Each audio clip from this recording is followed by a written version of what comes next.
Capítulo 1. Buscando señal. Axel Calderón tenía 16 años y una guerra contra el mundo metida en el pecho. Su casa, si podía llamarse así, era una caja de plasticemento encaramada en los bloques altos del sector Simón Bolívar, en lo que alguna vez fue el suroeste de Caracas.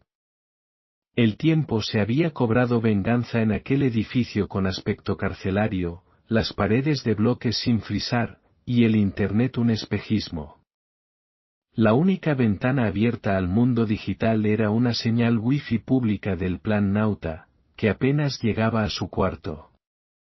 Su smartphone lo tenía abierto, había empalmado la antena interna a una antena que él había fabricado con partes de electrodomésticos y chatarra, con eso conseguía una raya de 4G, una tecnología que aún se usaba en la Venezuela ultramoderna. Al menos podía conseguir chatear por audio y recibir vídeo a 640x480 de la red de vídeo nacional. Cada día comenzaba igual, despertarse con el zumbido de los drones de vigilancia y caminar hasta la estación abandonada del metro, donde sabía que el nodo Nauta lanzaba pings de datos cada 33 segundos. Llevaba su viejo terminal, Maracay, una reliquia que el gobierno había repartido en el pasado como herramienta de educación digital. En manos de Axel, era una daga afilada. Había aprendido a programar con PDFs descargados de foros clandestinos, y practicaba conectándose a servidores de chat IRC donde los demás adolescentes, la mayoría con nombres falsos y paranoia justificada, compartían exploits y vulnerabilidades del sistema estatal. Él era conocido como Zero Seed Angel. El hambre y la conexión lenta eran sus únicas constantes. Cuando llegaba el fin de semana desayunaba lo que podía, media arepa del día anterior, si había suerte, y luego se perdía en las calles cazando wifi.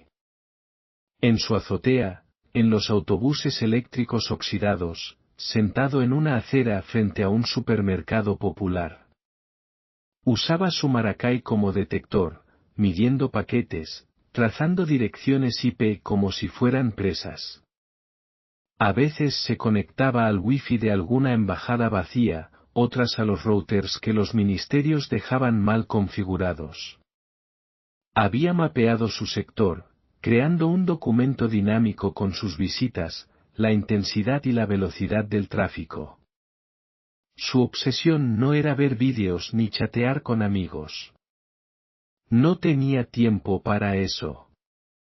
Su necesidad era más cruda, más urgente, datos. Los necesitaba para aprender, para estudiar vulnerabilidades, para construir su proyecto. Y para descubrir cómo hackear el sistema de telecomunicaciones que le negaba el acceso ilimitado.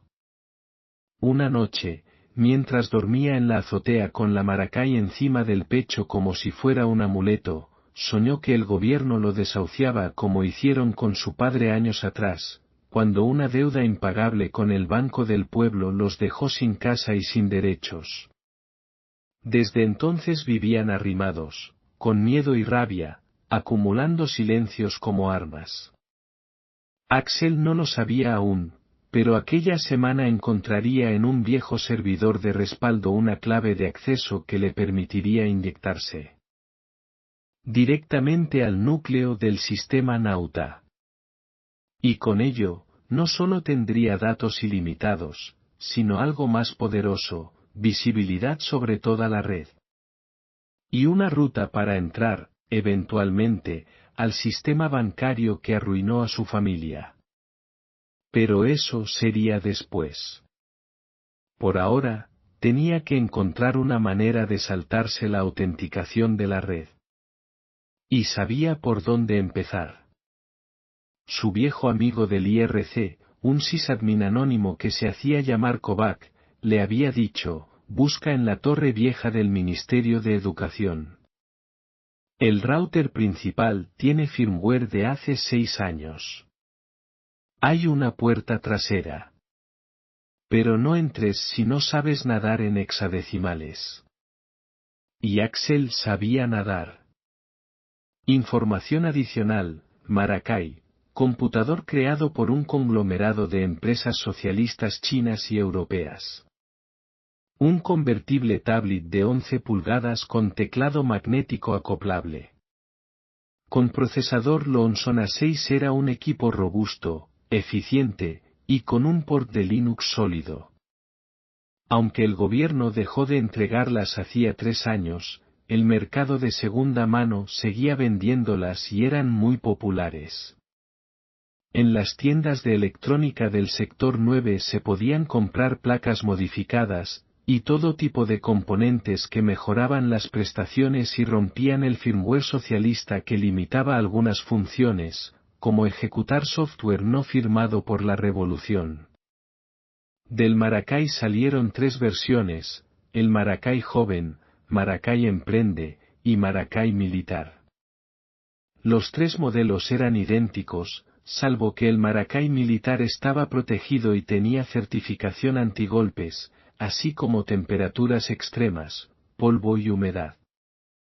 El modelo tenía 2 opciones de memoria, 256 GB y 512 GB. Maracay Emprende tenía la opción de un dock con pantalla grande para trabajo empresarial.